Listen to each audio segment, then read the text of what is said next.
Assalamualaikum warahmatullahi wabarakatuh. Sebelum kawin dan cinta setelah kawin, ini dua hal yang berbeda. Sebab kalau cinta setelah kawin, secara terminologis namanya mawaddah.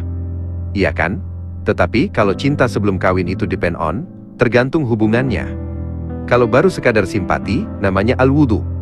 Kalau sudah saling merindukan, namanya al-isku. Kalau sudah pernah tidur bareng, nah itu al-gharamu. Kita tahu, Allah berfirman, wa ja'ala bainakum mawaddatan wa rahmah. Namun semua itu, kita mesti lihat bahwa tradisi dunia ini berbeda-beda, dari satu bangsa ke bangsa lain. Bahkan antar desa pun kadang sudah berbeda. Tradisi dalam percintaan dan pernikahan itu banyak macamnya. Tapi sekarang, semua berubah. Ada Twitter, ada YouTube, ada aplikasi jodoh. Iya kan? Langsung wajah cantik-cantik, wajah-wajah editan. Jadi, memang harus kita akui bahwa orang melangkah masuk ke dunia rumah tangga itu, menurut dugaan saya, sekitar 80% didorong oleh motivasi pemenuhan kebutuhan biologis.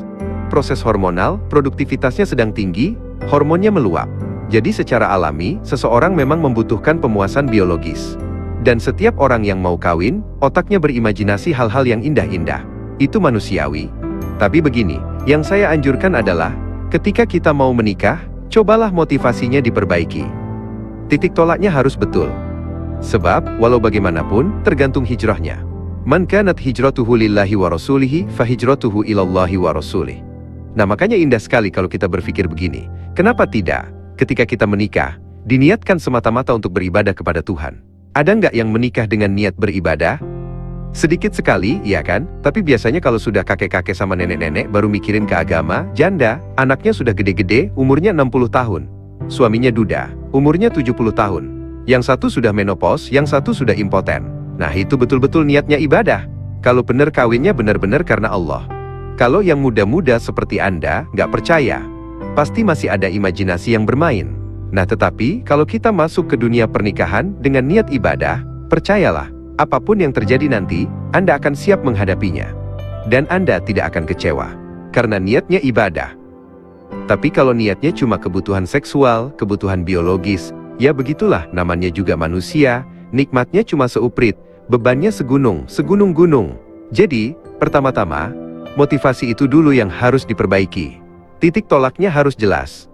Tapi saya juga ingin melakukan pembelaan terhadap kaum perempuan. Saya tidak menduga bahwa semua perempuan itu materialistis.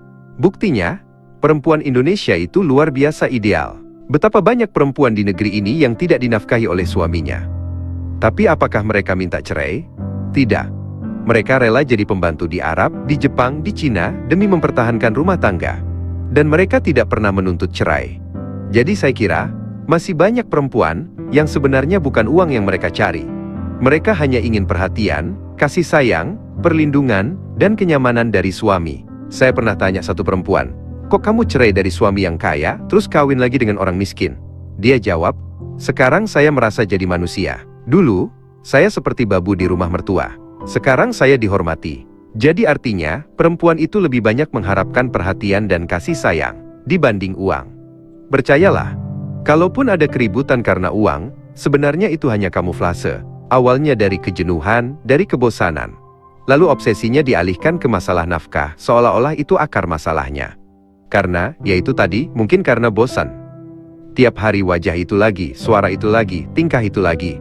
Lama-lama bosan. Jadi saya kira, kita tidak bisa serta-merta menyalahkan istri yang tampak materialistis. Mungkin bukan materi yang dia minta, tapi cintanya sudah digerogoti kejenuhan-kejenuhan kecil, yang datang perlahan-lahan. Maka, saudara-saudara sekalian, kalau hari ini kita bicara cinta, bicara rumah tangga, bicara niat dan motivasi, jangan buru-buru menilai orang lain. Lihat dulu ke dalam diri kita masing-masing. Sebab cinta itu bukan cuma kata manis di bibir. Bukan juga sekadar hasrat yang menyala di dada. Tapi cinta itu ujian. Dan ujian itu datang ketika semua yang manis sudah lewat. Allah sudah bilang, wa ja'ala bainakum mawaddatan wa rahmatan. Dan Dia menjadikan di antara kalian rasa kasih dan sayang. Quran Surat Ar-Rum ayat 21. Nah, mawaddah warahmah itu bukan datang dari editan wajah, bukan juga dari perut kenyang atau tubuh muda yang cantik, tapi dari niat yang lurus, dari hati yang mau melayani, dan dari kesadaran bahwa menikah itu bagian dari ibadah. Kalau niat kita benar, semua beban terasa ringan. Tapi kalau niatnya salah, yang kecil pun terasa berat. Jadi, mari mulai sekarang. Kalau Anda sudah menikah, perbaiki niatnya. Kalau belum menikah, luruskan niat sebelum melangkah. Supaya nanti ketika datang ujian rumah tangga, Anda tidak goyah. Karena Anda tahu, saya menikah untuk beribadah kepada Allah, bukan untuk memuaskan diri sendiri. Dan kalau dari ceramah sederhana ini, ada sedikit saja yang membuat kita sadar bahwa cinta tanpa ibadah itu rapuh, dan ibadah tanpa cinta itu kering. Maka itu sudah cukup. Semoga Allah jadikan rumah tangga kita sakinah, mawaddah, warahmah. Dan semoga cinta kita, bukan hanya di dunia, tapi sampai ke akhirat. Wallahu a'lam bissawab. Wassalamualaikum warahmatullahi wabarakatuh. Masih penasaran? Jangan lupa klik tombol subscribe dan aktifkan lonceng notifikasi. Gratis kok. Jangan sampai ketinggalan ilmunya.